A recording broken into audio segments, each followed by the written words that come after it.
Some stories seem too eerie to be true, especially those about ancient monsters that lurk in the shadows, feeding on human flesh. But what if these stories weren't just legends? What if one man claimed he could hunt and kill these creatures, saving people from their terrifying grasp? Across cultures from all over the world, tales of mysterious beings and unnatural creatures have fueled our deepest fears, from the vampires of Europe to the skinwalkers of the American Southwest. Yet one creature stands out for its horrifying ability to corrupt the human soul, feeding it a hunger that can never be satisfied. The Wendigo. Deriving from the Algonquian word Wendigo, meaning solely for the self, or for simpler terms, greed and selfishness. The Wendigo is most commonly described as a large, lanky humanoid, physical monster with the abilities of superhuman agility, stealth, strength, and perfectly mimicking human voices, to lure its prey. Other times, the Wendigo can be described as a spirit of pure greed that possesses a human, and other times it could be described as both. The Wendigo is driven by an insatiable hunger for human flesh, a force of terror that can never be satisfied. And this is where the tale of Jack Fiddler enters. For the Succardine people of northern Canada, Jack Fiddler was more than just a leader. He was a shaman, a hunter, and a protector, a man believed to have the power to protect and rid his community of the Wendigo's curse. This is the story of Jack Fiddler, the real-life Wendigo hunter. Jack Fiddler, or Jauwono Kijiko Kaupo in his native language, was born in the year 1839, Ontario, Canada, with the exact date of birth being unknown. He belonged to the Succardine, a subgroup of the Ojibwa people who lived in what is now northern Ontario, Canada. In the late 19th and early 20th centuries, his community relied heavily on traditional ways of life, hunting and gathering in the remote Canadian wilderness. Fiddler wasn't only a community leader, he was also a shaman, a position that came with the responsibility of protecting his people from both physical and spiritual dangers. This vast, cold landscape was both beautiful and brutal. Winters could be harsh, and starvation was always a looming threat. In these conditions, stories of the Wendigo, a monstrous creature of cannibalistic hunger, were not just myths, but warnings. The Wendigo represented the moral dangers of losing oneself to desperation and madness in the frozen isolation of the wilderness. The Wendigo legend is rooted in Algonquin folklore, where it embodies the terror of boundless greed and unquenchable hunger. Said to be an evil spirit that could possess humans, the Wendigo is often described as a thin, almost skeletal, emaciated figure with a face twisted by hunger, bloody torn lips with sharp teeth, and eyes that glow with an unnatural fire. As the story goes, those who fell under the Wendigo's curse would turn on their own families and friends, unable to resist the urge to consume human flesh. The Wendigo is more than just a monster in the woods. It is a powerful symbol of the darkness that lies within us, a cautionary tale about the danger of greed and desperation. According to tradition, a Wendigo could take hold of a person during times of great suffering, especially during winter, when communities struggled with isolation, hunger, and sometimes madness.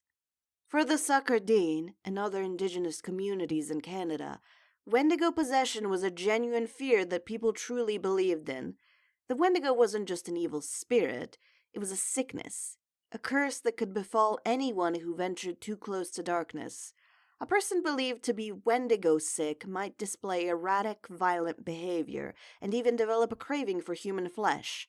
In these cases, Jack Fiddler would be called upon to cure them. As a shaman, Fiddler's role was to protect his community, even if that meant taking drastic measures. The majority of sources say that he and his brother, Joseph Fiddler, claimed to have defeated and killed up to 14 people believed to be Wendigos or on the verge of transforming into one. The ritual involved identifying the spirit and, if deemed necessary, ending the afflicted person's life to save the rest of one's community.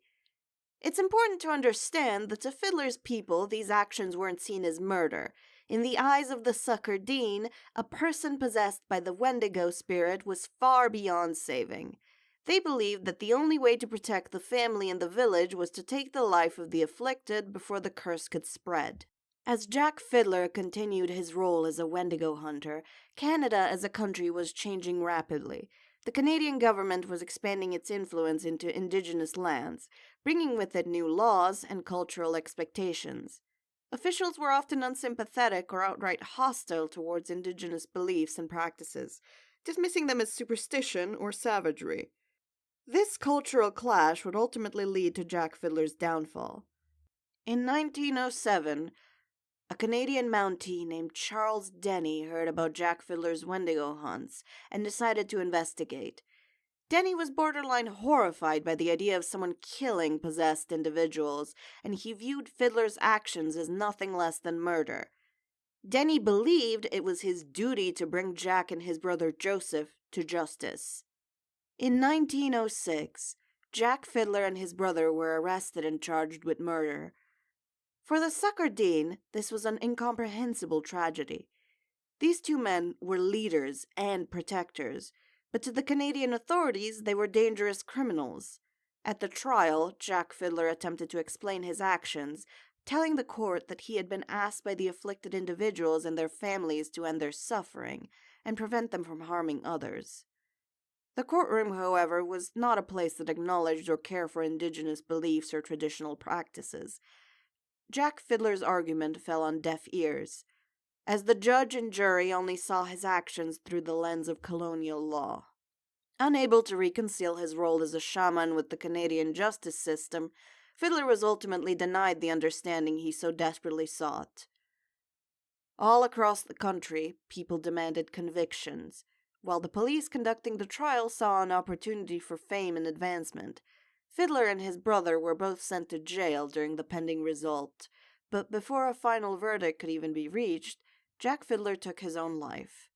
On September 30th of 1907, Jack Fiddler reportedly escaped captivity during a walk outside.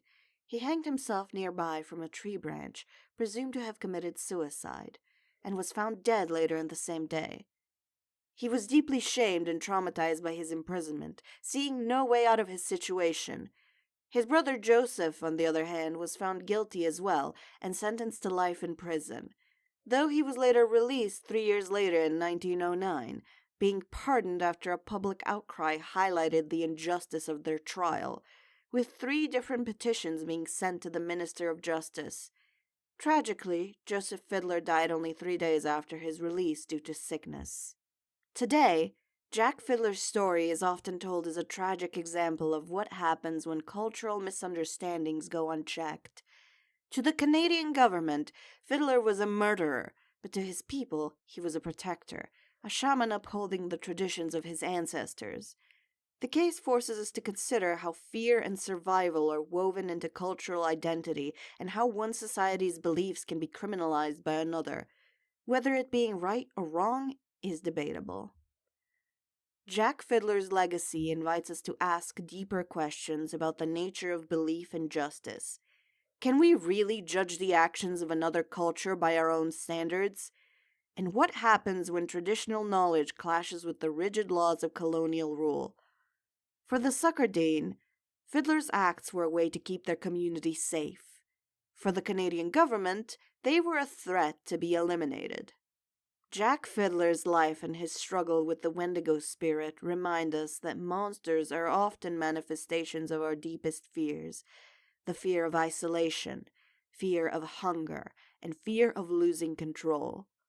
The Wendigo folklore represents the darkness that lives within us all, waiting for moments of weakness to emerge.